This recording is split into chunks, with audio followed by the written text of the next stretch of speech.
I was in a dark, endless space that seemed to have no beginning and no end. As I lay there, a cylinder of light appeared above me and to my right. I felt this loving presence coming from the light, and heard a voice that said, "Matt, you have lived a hard life, and there would be no shame in giving up now. Welcome to Let's Lift the Veil." If these testimonies touch you, help us spread the word. Like, comment, share, and subscribe. Every interaction helps these extraordinary voices be heard by as many people as possible. Keep sharing the light. Stay curious. Stay open. Let's lift the veil together. This near-death experience occurred on November 28, 2019. I was born and raised into a family of 6 children who regularly practiced the Catholic faith.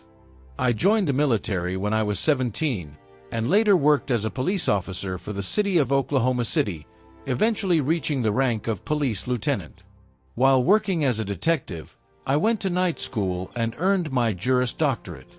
After passing the bar exam in Oklahoma, I continued to work as a police lieutenant and practiced law part-time. During the time I worked both professions, I began to develop health issues, where my blood pressure would fluctuate drastically throughout the day. This caused me issues with vision and loss of fine motor controls.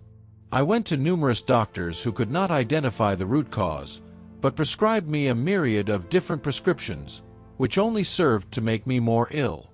I had given up hope and did not care whether I lived or died.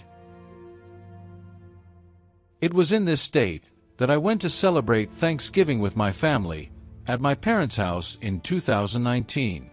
I was sitting on the sofa watching television when all of a sudden everything faded to black. My family said I went limp on the sofa and I turned white to where they could see all the blood vessels in my body. They said I was completely unresponsive, so they called 911. From my point of view, I thought I had fallen on the floor because I became conscious that I was lying on my back. I did not feel any of the emotional or physical pain I had been in. I was in a dark, endless space that seemed to have no beginning and no end. As I lay there, a cylinder of light appeared above me and to my right. I felt this loving presence coming from the light, and heard a voice that said, "Matt, you have lived a hard life, and there would be no shame in giving up now. But if you fight through, I have a plan." I remember being able to think about my decision, and the thing I thought about was wanting to spend more time with my children. As soon as I made the decision to come back, I awoke and was on a gurney being loaded into an ambulance. I tried to sit. I said I was fine, and the paramedic pushed me back down on the gurney, saying, "You're not fine."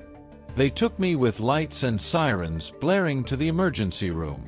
At the emergency room, the doctors ran a battery of tests and couldn't identify the source of the incident. They referred me to a cardiologist to follow up with me within a few days to run more tests. My dad was in the emergency room with my little sister. He was a senior executive with the Department of Defense. He became upset when they said they were going to release me. He told them, "My son died in my living room, and we are not leaving until you can find out why." The doctor said, "Your son probably just passed out." My dad replied that he was in the military and played sports his whole life and knew well what it looked like when someone passed out. He reiterated that I did pass out, but had died and come back to life. I told my dad everything was going to be fine, and we left. The following week, my cardiologist ran a battery of tests, including a table tilt test. After the table tilt test, the cardiologist diagnosed me with vasovagal dysfunction disorder. He explained that this is when my fight or flight response was activated. Instead of a signal being sent to my legs to constrict the blood vessels, a signal was sent that caused them to dilate, resulting in all my blood pooling in my legs, depriving my vital organs of oxygen. when I was under stress or exertion. The cardiologist prescribed beta blockers and Zoloft to try and keep the signal from firing. The medications the cardiologist put me on dramatically reduced my quality of life, and for the first time in my life, all I could think of was suicide. I kept telling my family the pills were going to kill me. My family said I needed to keep taking the pills because my cardiologist said without them, I would die. I quit discussing it with my family and stopped taking my medication. Within months, I felt better than I had in years. I made sure I drank plenty of water to keep my blood volume up and reduced stress through meditation and herb smoking use.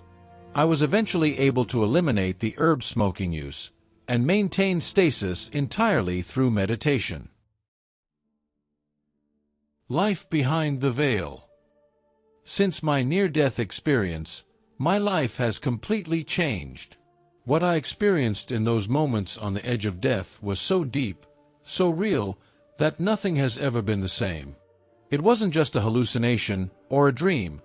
I had the absolute certainty that consciousness exists beyond the physical body, that life doesn't end when the heart stops beating. When I came back, something inside me had shifted. I began to feel life differently. Things I had never understood before suddenly became clear.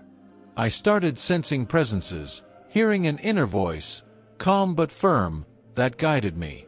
Sometimes I would receive visions, insights, so vivid and precise, they felt like they came from a source that knew me better than I knew myself. One day, while sitting in my hot tub, I saw birds swirling above me in a spiral. In that exact moment, I heard the voice say, I am the unknowable force behind all things, and I just knew, deeply and fully, that this was not a coincidence.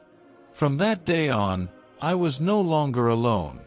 A presence I later identified as Michael was with me. It didn't control me, it guided me, gently and lovingly. Little by little I realized I had the ability to channel energy. Whether during meditation or deep moments of connection with others, this energy would pass through me. People could feel it, some had visions, some experienced intense warmth or light, and others saw ancestors or luminous beings placing their hands on them. What impacted me the most was that people who didn't know each other would describe the exact same visions, the same presences. That's when I knew I wasn't imagining it. I had become a channel. Faced with all of this, I made a choice. I left my former career in law and law enforcement. I stepped away from the rigid, structured way of thinking based solely on logic, facts, and control. I gave up what used to give me a sense of identity and security to follow a path guided not by ambition, but by intuition and truth. Today, I live in the present. I no longer feel the need to convince anyone. I'm not trying to prove what I experienced. I know that everyone, in their own way, and in their own time, will come to face their own truth. My role is simply to be present, to listen, and to share when I am called to be a witness of what is possible.